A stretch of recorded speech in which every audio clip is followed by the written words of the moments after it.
Dios les bendiga, amados hermanos.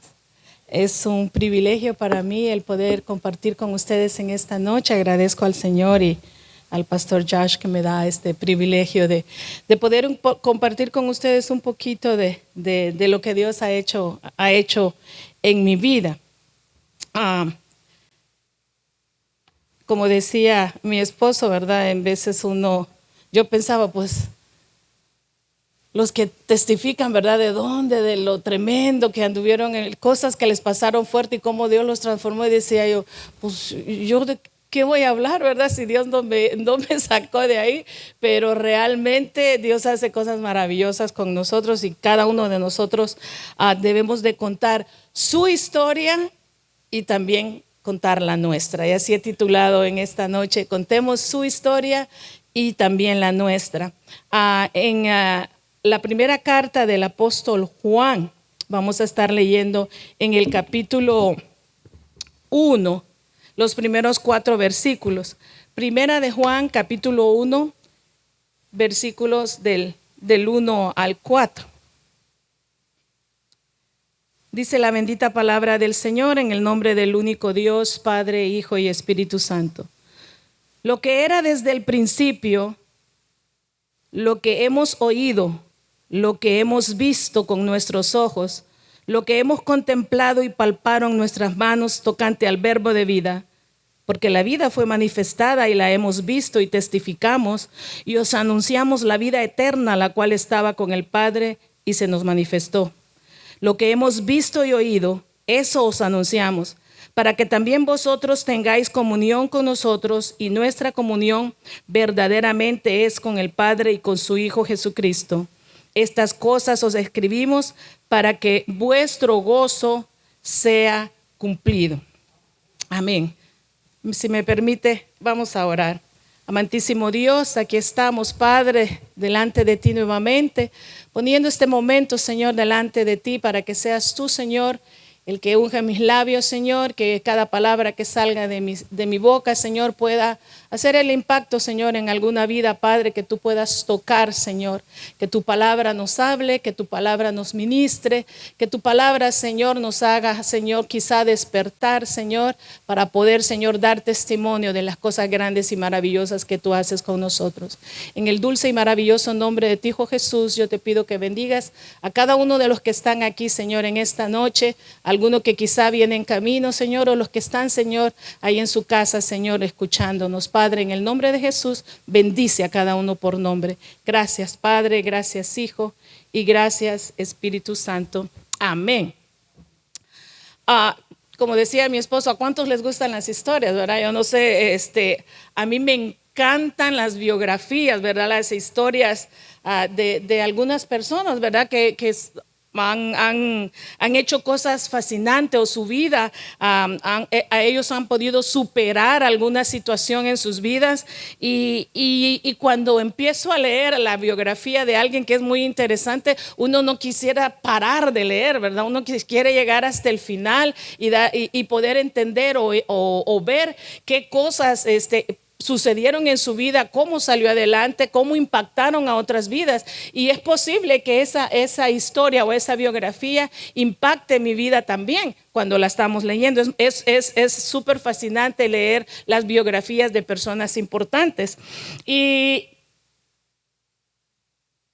la historia de Jesús, cuando leemos la historia de Jesús en nuestras Biblias, es una historia muy diferente a la de cualquier otro personaje, por muy importante que sea.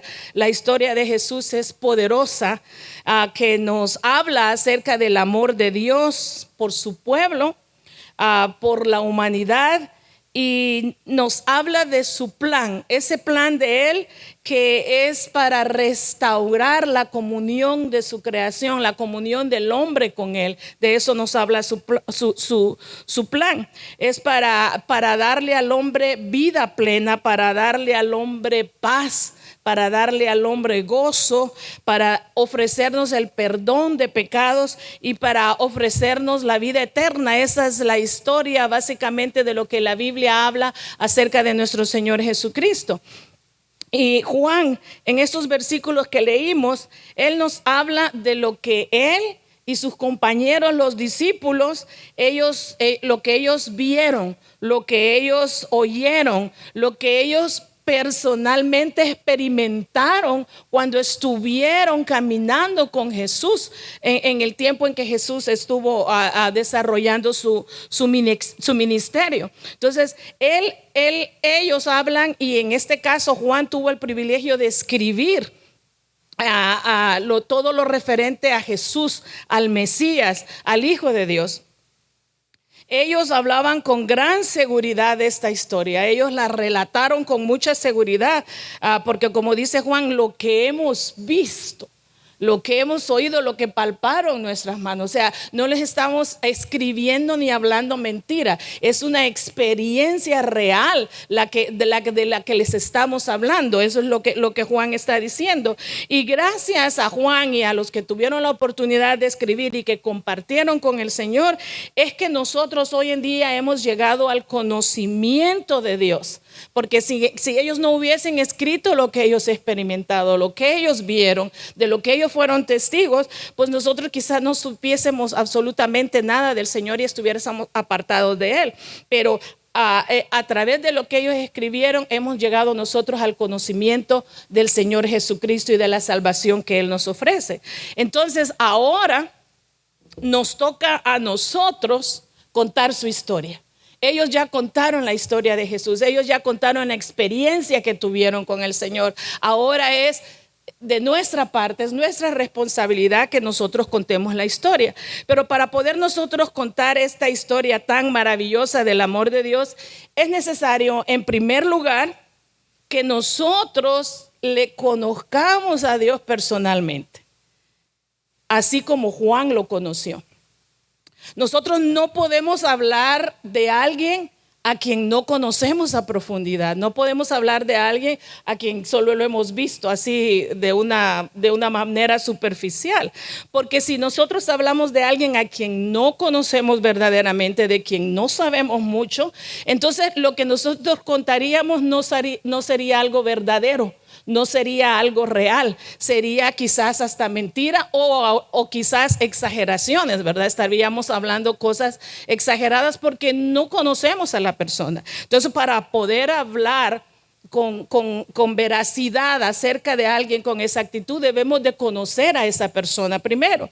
En 2 de Corintios, capítulo 5, 17, 2 de Corintios 5, 17, la palabra del Señor dice, yo voy a leer, a mí me gusta la versión de Dios habla hoy, 5:17 dice, por lo tanto, el que está unido a Cristo es una nueva persona. Las cosas viejas pasaron y se convirtieron en algo nuevo. Entonces, cuando nosotros abrimos nuestro corazón al amor de Dios, reconociendo que lo necesitamos, reconociendo que somos pecadores, este versículo es una hermosa realidad para nosotros. Lo viejo pasó, no las deudas, ¿verdad? Esas hay que pagarlas. Lo viejo pasó, eso queda atrás y comenzamos una nueva manera de vivir. He compartido con mis hermanas en la reunión de damas algunas cosas acerca de mí. Algunas que me han escuchado van a decir, pues ya nos contó de eso. Pero déjenme contarles una vez más. Y permítame que yo sudo mucho y ya se me empañaron los lentes. Antes de yo conocer el amor de Dios, yo era una jovencita amargada. Yo era una joven enojona, era orgullosa, era resentida, era mal hablada. Yo sentía que nadie me quería. Y aparte de todo eso, la lista es más larga, yo también me sentía que era fea. Yo sentía que era la más feíta de todas mis hermanas. Yo le reclamaba a Dios el por qué yo no tenía una familia normal. Mi mamá se casó con mi padrastro cuando yo tenía 2 años, por lo cual yo siempre lo vi a él y lo amé como mi papi. Yo desde los 2 años estaba con él. Yo crecí siendo la mayor de 5 hermanos, entre 5 hermanos varones en mi casa, en la casa de mi mamá y de mi papi. Y del lado de mi papá biológico, soy la mayor de 5 mujeres y un varón, o sea que soy la más vieja de todos. Esto se lo agradezco. Gracias, le agradezco.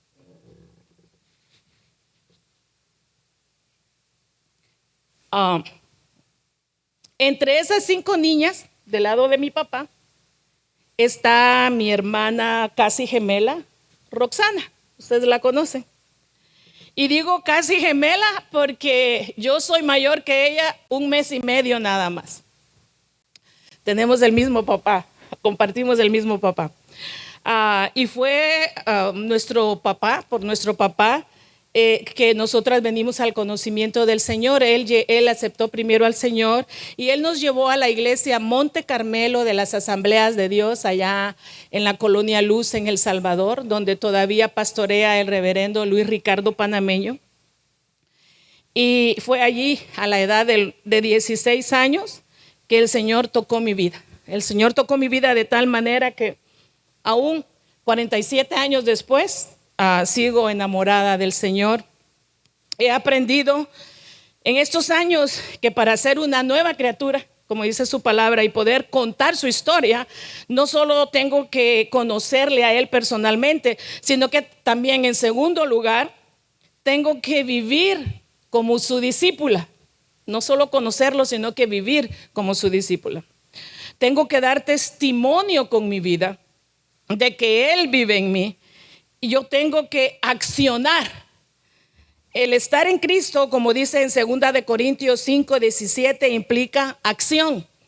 El verbo estar tiene muchos sinónimos, como vivir, existir, ser, permanecer, entre muchos más. Pero el sinónimo permanecer es el que a mí me llama más la atención. Y para ser una nueva criatura, esa nueva criatura, yo tengo que permanecer en Él, permanecer en el Señor, mantenerme en Él, vivir y existir en Él. En San Juan 15:5 dice: yo soy la vid, vosotros los pámpanos. El que permanece en mí y yo en Él, este lleva mucho fruto, porque separados de mí, nada podéis hacer. Y al permanecer en Él, nosotros vamos a vivir como Él quiere, ya transformados, ya sin ese resentimiento, sin esa amargura, sin ese enojo, sin ese orgullo. Todas esas cosas quedan atrás en el pasado del cual Cristo me sacó.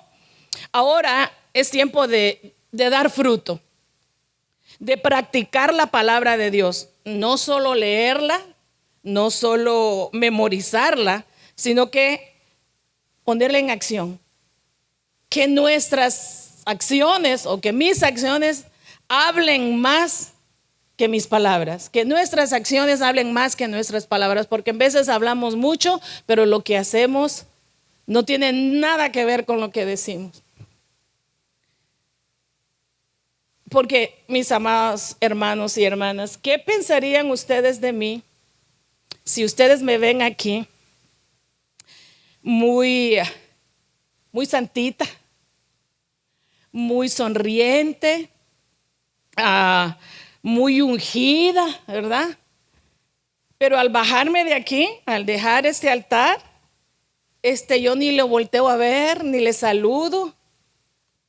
Solo saludo a mis, como dicen las muchachitas, solo a mis BFF. Y si lo veo o la veo venir, y mejor volteo para otro lado para que no crucemos mirada y no tener que saludarla. ¿Qué pensaría usted de mí si yo hago eso? Si yo tengo esa actitud, que aquí muy linda, muy ungida, muy acá, y ahí ni siquiera quiero darle la mano, lo evado, ¿verdad? Le esquivo como usted esquiva con el carro algún bache, ¿verdad? Y usted se trata de disimular. ¿Qué concepto tendría usted de mí?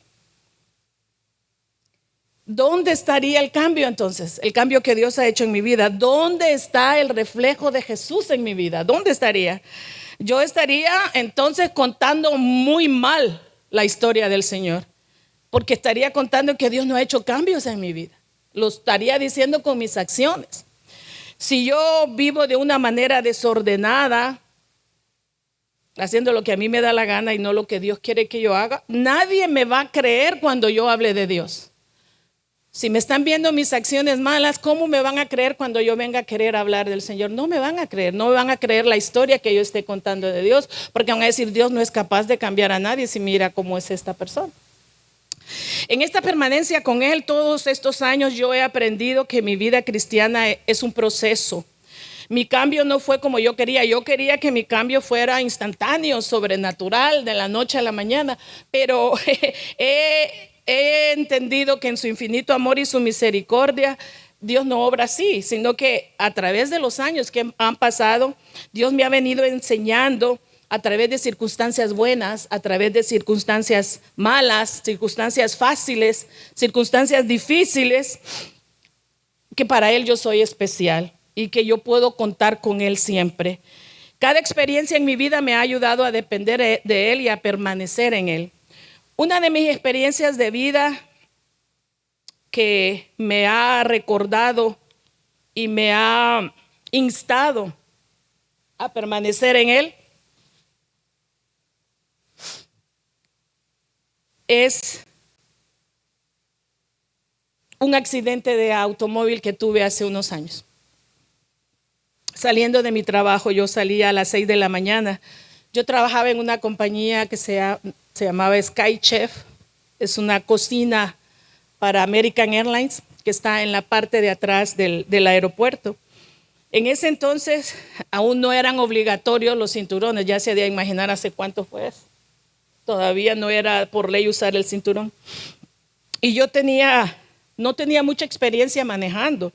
Y aparte yo manejaba un carro de cambios, stick, que le dicen un carro de cambios.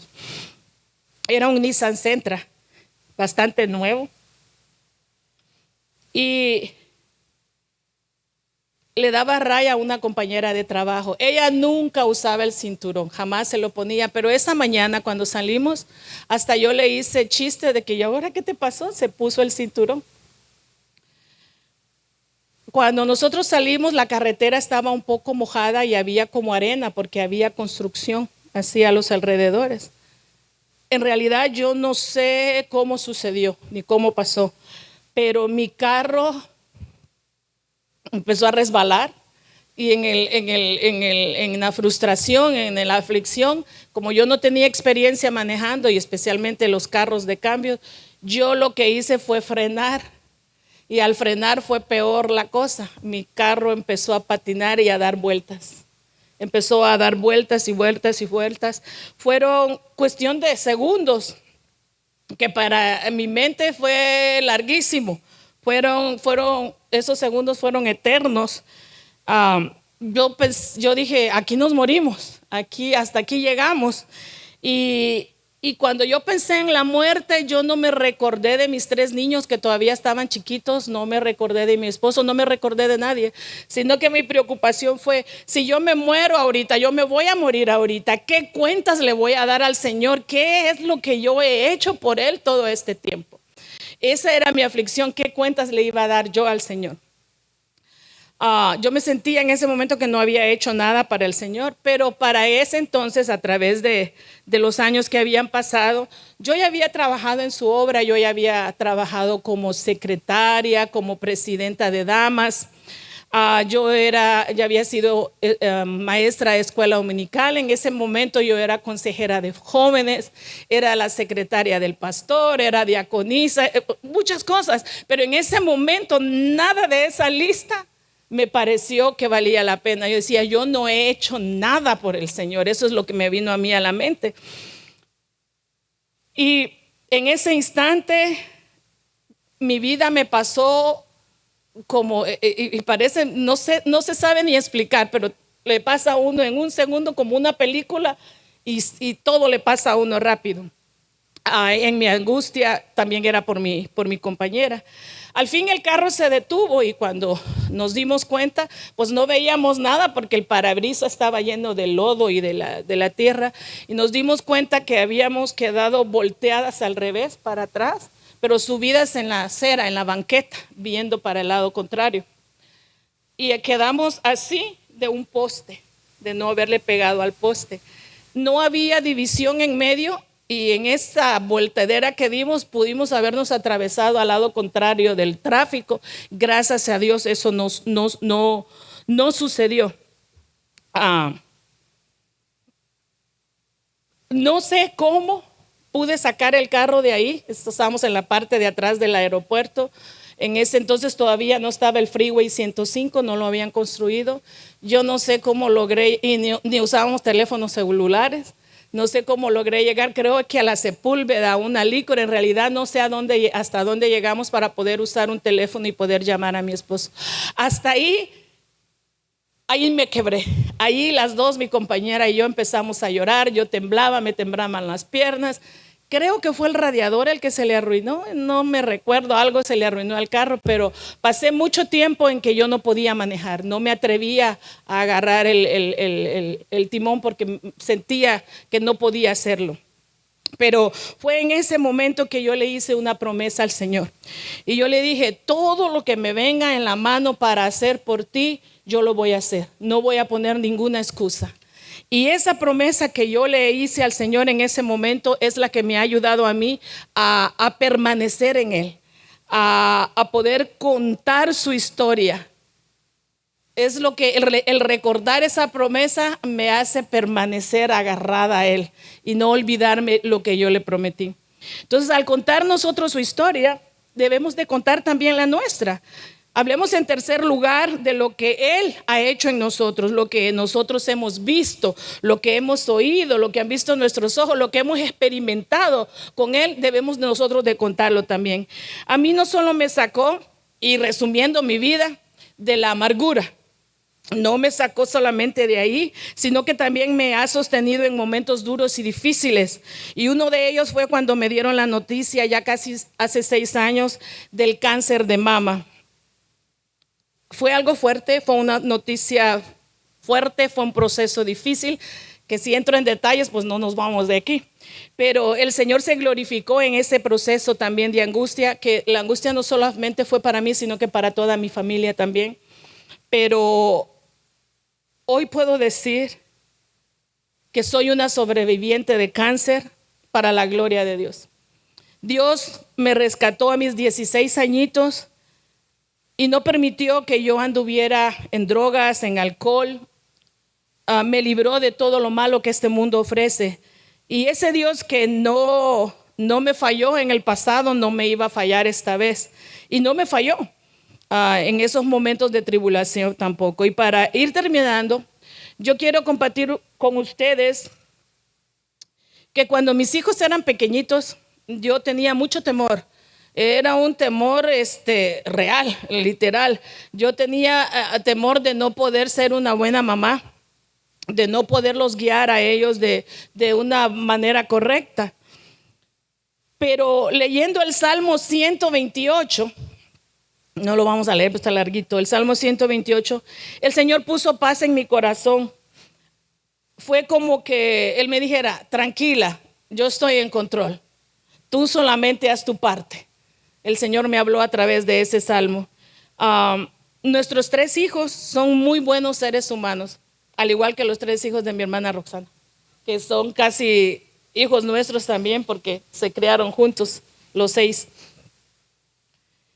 Pero para tristeza y dolor nuestro, al convertirse ya en adultos, ellos se alejaron de la iglesia. Pero creo con toda certeza que el temor y el amor de Dios está ahí en sus corazones. Yo personalmente oro y estoy confiando en que les veré de nuevo sirviéndole al Señor con los dones y talentos que Dios les ha dado a cada uno de ellos.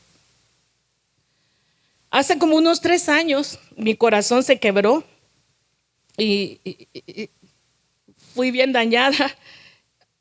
Un día que mi hija Marjorie, ella me llamó pidiéndome que la recogiera de la casa de mi hijo mayor, donde había una fiesta, de esas fiestas donde los papás no somos invitados, mucho menos los papás cristianos, ¿verdad? No tenemos acceso a esas fiestas.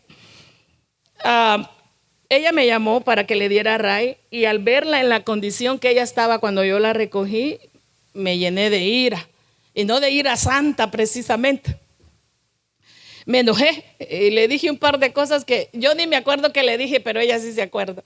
Y al último, ya no le dije nada y me quedé callada. Ella va de querer hablar, creo, y yo ya no le dije nada. Mi oración entonces por ella se intensificó mucho más. Y realmente por mis 3 hijos, orándole al Señor que los atraiga a Él con lazos de amor y con lazos de misericordia. Y de alguna manera Dios comenzó a tratar con mi hija.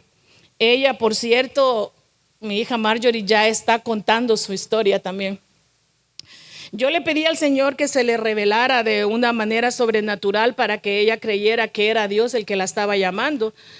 Y hemos visto que Dios ha hecho eso, que de maneras distintas y de maneras sobrenaturales, en cosas pequeñas y en cosas grandes, Dios le ha venido hablando y la ha venido transformando, le ha venido cambiando su vida, y no solamente la de ella, sino que también la de su esposo José y de su hija Chloe. Chloe y Marjorie ahora sirven en nuestra escuela dominical, están ayudando con los niños.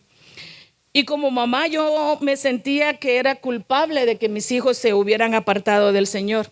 Pero esa paz que me dio ese salmo años atrás me ha ayudado a no desfallecer y a permanecer confiando en que sus vidas están en las manos del Señor. Y que a su tiempo Él va a obrar en cada uno de ellos. Él es poderoso para cambiar vidas y para dar vida, ¿verdad? Para tocarlas. No perdamos las esperanzas de que nuestros hijos que están apartados de la iglesia vuelvan de nuevo al redil. Dios está en control. Y hay bendición al permanecer pegados a la vid, al poder, o mejor dicho, al poder que hay en el dador de la vida. Hay poder en él. Ahora yo le pregunto a usted, pero no me conteste, ¿qué ha hecho Dios en usted? Piense, ¿qué ha hecho Dios en usted? Lo que Dios ha hecho en usted, cuéntelo. No se lo quede callado. Cuéntelo con sus acciones, cuéntelo con sus labios, con sus palabras, con su manera de vivir, para que otros también puedan experimentar el amor de Dios en su vida y ver que Dios puede cambiar vidas, que Dios puede hacer cosas grandes y maravillosas. En Lucas 8:39, Jesús le dijo al hombre de Gadara, aquel a quien le había sacado, ¿verdad?, demonios, estaba endemoniado. Jesús le dijo, ve y cuenta cuán grandes cosas ha hecho Dios contigo. Mire, dice, vuélvete a tu casa, le dijo Jesús, y cuenta cuán grandes cosas ha hecho Dios contigo. Y él se fue, dice, publicando por toda la ciudad cuán grandes cosas había hecho Jesús con él. Así que mi hermano, mi hermana, cuente cuán grandes cosas ha hecho Jesús con usted. Que el Señor les bendiga.